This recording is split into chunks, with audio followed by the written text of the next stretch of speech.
Idaho Matters is one way to learn about the people, the places, and the things that make Idaho unique. From the geography, the flora and the fauna, to the culture and arts of this place that we call home. Subscribe and listen to Idaho Matters today at boisestatepublicradio.org/podcasts or wherever you listen to podcasts.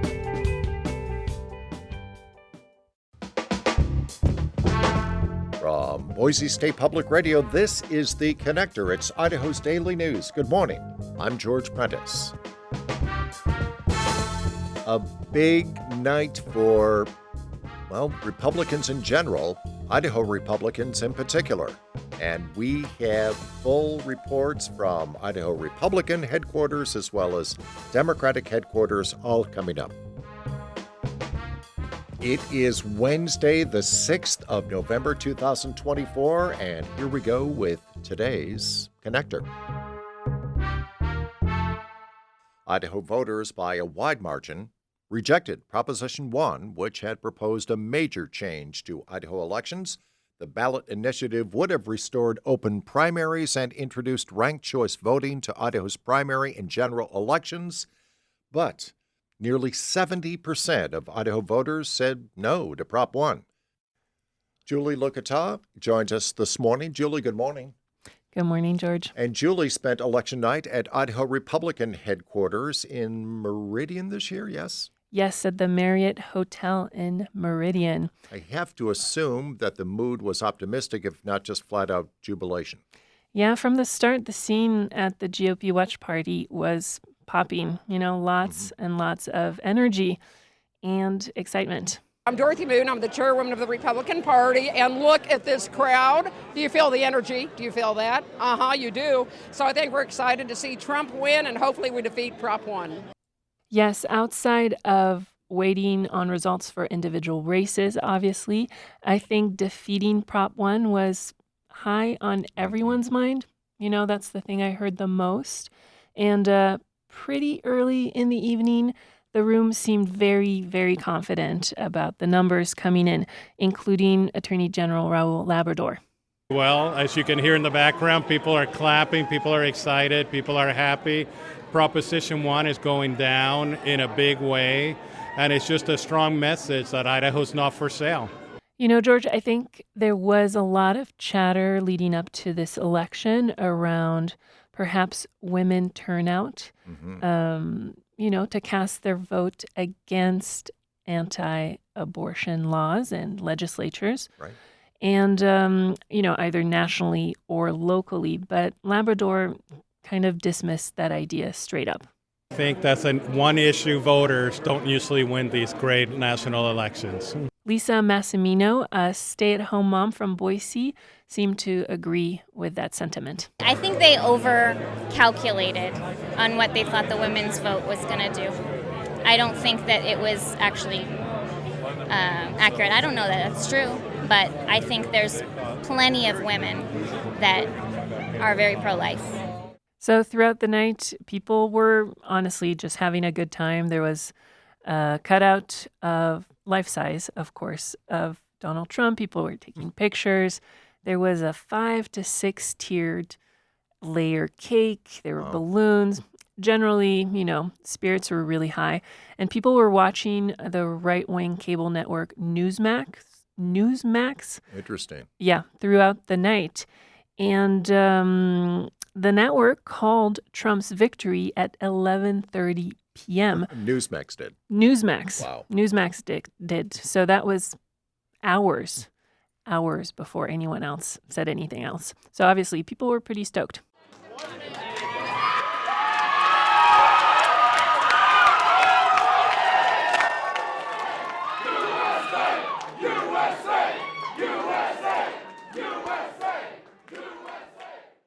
So after that, folks kind of wrapped things up fairly quickly. I got to speak to a few folks on their way out, including Jenny Gudapati, who got pretty emotional after the announcement.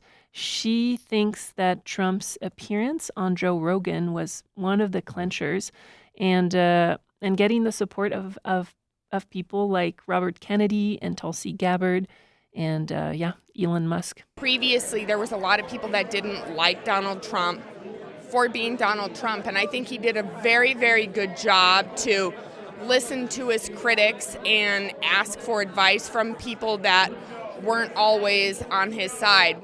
And then finally, I spoke to District 14 GOP Chair Brian Allman, who said he thinks Republicans won because they went back to the fundamentals of campaigning. The Republican registrations and the early voting and just the energy in the campaign. But still, it's been surreal to watch it play out, and it looks like, assuming these results hold, that's obviously very good news for Republicans, and I think for America. So, as an outsider, it appeared as if, results may have exceeded their expectations in that Republicans have secured a supermajority at the Capitol, certainly have their man in the White House now, and convincingly have turned down Proposition 1. Yeah, I have to say, a couple of hours before the polls closed, there was already not a doubt in that room that things were going to play out. Yeah, things were really optimistic in that room in the Marriott. So I didn't hear anyone sweat it, honestly. So, Julie, look at us spending election night at Idaho Republican headquarters and giving us some time this morning. Julie, thank you so very much. Thank you, George. Always a pleasure. To put it mildly, the mood at Idaho Democratic Party headquarters last night was not overly jovial. Murphy Woodhouse is here to tell us that he had some time to speak. Yes, he spoke with a number of politicians, but some of his more engaging conversations were with citizens. And, I got to speak with Betty Carlson, who did a lot of work for Proposition 1. I do think it's important to say she is a registered Republican. But why is she a registered Republican? Because the Republican Party has a closed primary, and she changed her party affiliation to be able to vote in what in many cases is kind of the election in many parts of the state. And she called that situation not very democratic, and it's those sorts of sentiments that led her to give her free time to volunteer for this campaign. So, when we spoke, numbers were not looking good for that proposition, and here's how she explained the numbers that were coming in. I thought, that we did a good job and people worked hard at doing that, and I think that maybe people that voted against that really didn't understand and didn't take an opportunity to really understand what it is, because it's really not that complicated. So interesting in that she is not unlike, I think, a fair amount of other people this morning whose mood may not be great. That said, what I think I'm also hearing between the lines is that this is no time for resignation. Yeah, no, I was really glad to get some of her time, because I really, the vibe that I was getting from the room, I feel like she really just kind of articulated it. She said that she was scared about what then seemed like Donald Trump's likely victory. You and I both just listened not terribly long ago to his victory speech. Indeed. And she says that she thought that many of those who voted for him did not appreciate the man he is and what he's capable of, and I think that's going to be a sentiment that many people feel as they're listening to this, and certainly those among the who are supporters of the Democratic Party.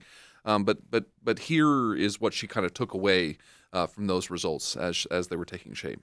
We have to work harder. It's not over, and I think people should take this as a wake-up call that we really need to practice our democracy. We really need to get out there and get in charge of what's happening, and not, just sit back and let things, just ignore things. We've really got to get out there and work.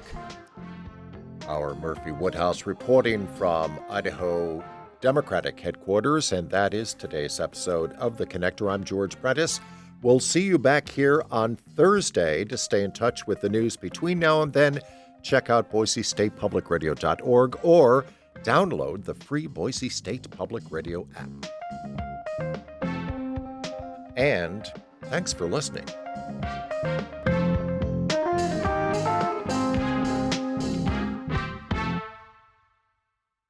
No matter what happens in Washington, the NPR Politics Podcast is here for you. For the latest news, insights, and analysis from the election and beyond, listen to the NPR Politics Podcast.